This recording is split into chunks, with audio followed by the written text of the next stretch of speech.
How you doing, YouTube? Matt Massa Beer Reviews, back with Keith Beer. What do we have? This is on my channel, but I'm going to let Keith explain this. This is a little bit of Plan B up in this piece. This is Plan B. It is their hay. It is a cool shipped, cooled, 100% New York ingredient table beer. Brewed with H hops, barley, wheat, oats, and rye, fermented in an oak tank. It is bottled 10/2/2019. Okay, so you're old. So it's a little over a year old. ABV? If I'm remembering, the ABV isn't on here, but if I'm remembering correctly, it is 4-ish%. There you go. That's what I'm talking about. It's pretty label, too. You talk about just that black with the little B going on there. I love the Plan B labels. I love Plan B in general. Evan makes absolutely fantastic beers. Oh. So we'll see how this sucker goes. He used to be a musician. Yes, he did. He was on The Voice. Was he? Yes, he was. Oh, I didn't know that. Yeah, he has a little stage out there, does a lot of music out there at the brewery. They're in Poughkeepsie, New York. They're not far away from Sloop. They're not actually that far away from the Hudson Valley area. Suarez, all that kind of stuff. I think you got this coming back from Suarez, correct? I got it on the way. Okay, and the way too. It's a little easier to go on the way. And, I mean, there's a lot of chunkies floating around in this sucker. I mean, you're talking about barley, wheat, oats, rye. You know, you typically, when you're talking about a grain-driven beer, you're not expecting all that kind of particulate floating around, but I'm cool with it.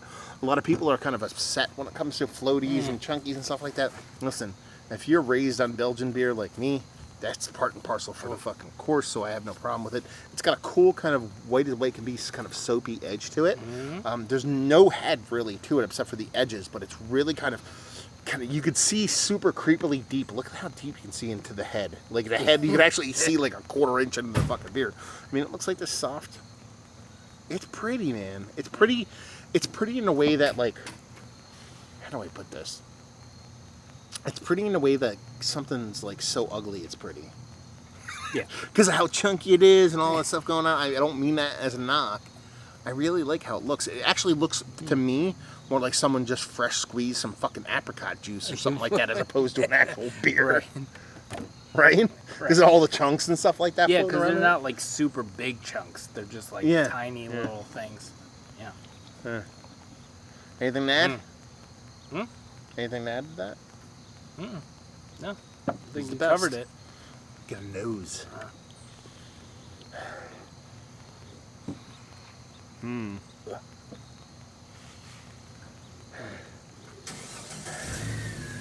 It smells like a Jeep starting up, to be perfectly honest with you. It smells like a Jeep just started its engine and driving away. Oh, no, that's the actual Jeep that's driving away.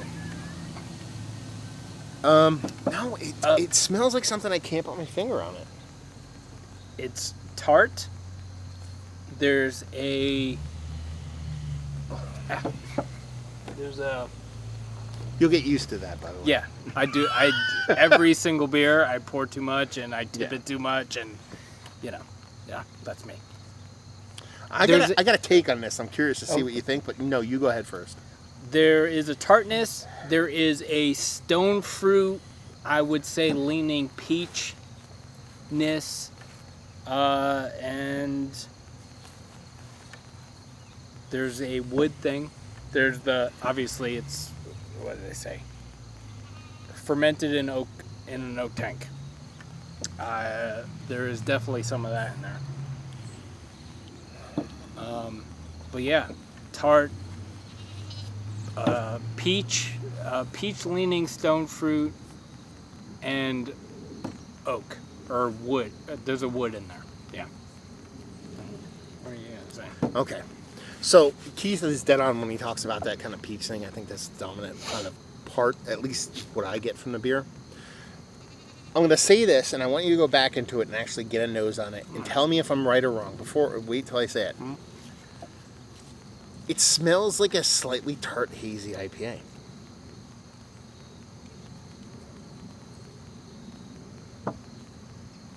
Like, it comes off kind of like a hazy IPA for me.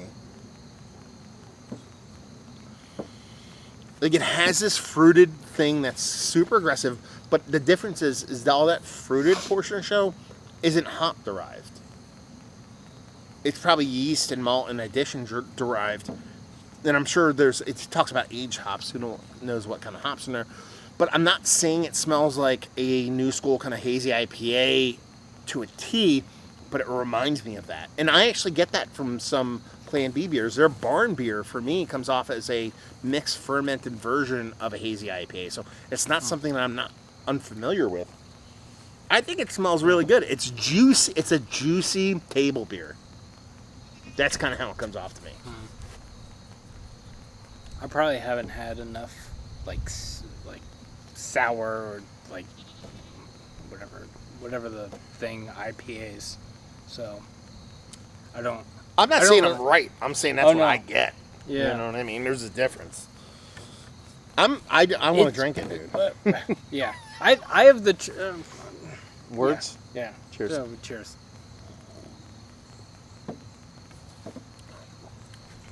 Ooh. Ooh. Ooh. Okay. First things first, that doesn't taste like a hazy IPA. Yeah. Oh, I feel it down in here. Oh.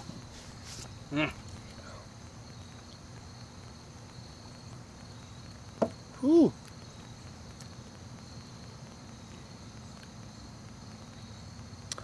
Okay. Yeah. I want to say it's... The first thing that comes to mind is it's less peach in the taste and more generic stone fruit. Like, it's more like peach pit. Do apricots have... No, not apricots. What are the other things that have pits? Like, it's more like pitty. Nectarine? Yeah. Yeah. It's more pitty than it is fruit. So, if I was going to analogize this beer with a weird analogy, because I've never done that before. So, if you've ever gone on, like, whatever, fucking YouTube, Live Leak, whatever crazy meme fucking video place, and watch this fucking video. It's not Live Leak. We're not going to go that crazy. But, and they're like, watch this thing happen. And you watch that video, like, you got to watch this video, dude. This crazy thing happens. And the crazy thing happens, let's say, is someone throws a ball. And they're like, watch how far this ball goes. And it goes super fucking crazy far. And you're like, that's insane it went so far. But then you're only halfway through the video and it just keeps going. You're like, it's gone way past my preconceived notion of expectation of how far this thing could possibly go. That's how the tartness and dryness in this beer goes. Because when I swallow it, I'm like, that's tart and dry. But it just keeps getting tart and dry, tart and dry, tart and dry, tart and dry. And it keeps going. It's still going. And I'm just like, why is it still going? Not in a negative way. I actually really enjoy it. And it's all the part of the that kind of nectarine, tangerine kind of pitty thing that he was talking about, a stone fruitiness. I know, tangerine. That's the other thing. But from earlier, the beer that we're talking about. But it gets so dry and so tart. But here's the thing. And this is the thing I need to quantify before everybody. It's not like level 10 tart. And this is the analogy I tried to make, but I couldn't land. It's not level 10 tart. It's level 2 tart, but the level 2 tart keeps going. It never stops. And then that dryness is level 4. It's not level 10, but it just keeps going. So it's not like a violent amount of dryness. It's not a violent amount of tartness. It's just that it keeps being, because you expect that stuff to slowly kind of drift off your palate and be like, oh, okay. You know, that was tart and dry, and then it kind of released, and then I go back for some more. It's just more so you drink it, and you're like, okay, that's tart and dry. It should stop. It's not stopped. It's still there. It's still there. It's still there. It shouldn't be here, but it's still there. And then it's just now starting to dissipate, so it lasts much longer. That release lasts way longer than what it should. I assume that's honey based. I know Evan, almost every yeast he uses is derived from honey. That's what he does. That's why it's Plan B. That's why there's a B on there for those out there playing at home. And and honey naturally has the enzyme in it that what Brett beers are made of. Like they make Brett beers that are super dry. The enzyme they use to make Brett beers actually naturally occurs in honey. I'm not saying that translates into the yeast, but there's got to be some kind of symbiotic relationship between that. So assume that dryness is coming from that, and that tartness is just kind of in tune with that, and that's why you get what you get here. Again, fermented in oak tanks, you know what I mean? Aged hops, all the things kind of lead you into that direction of that kind of dryness in and of that tartness, but it just lasts way longer than it used to. And I like it, but that's the thing, I like it. Well, yeah. The thing with this is they call it a table beer. No. Like, I mean, maybe if you were at the table with like 9 other people and you were all getting like super small pours of this, maybe, but it's way too aggressive. Yeah, it's an awesome beer, but it's I wouldn't consider it a table beer. Yeah. It's like table beer is like potable water, but while you eat. Yeah. You know what I mean? This is way too aggressive for that. But like he said, it doesn't make it a bad beer. It just doesn't make it a table beer. It's more of a mixed culture beer. I don't know why. I mean, yeah, you can put whatever the fuck you want on your label. I don't give a shit. But I like it. I think it's fun. I think it's tasty.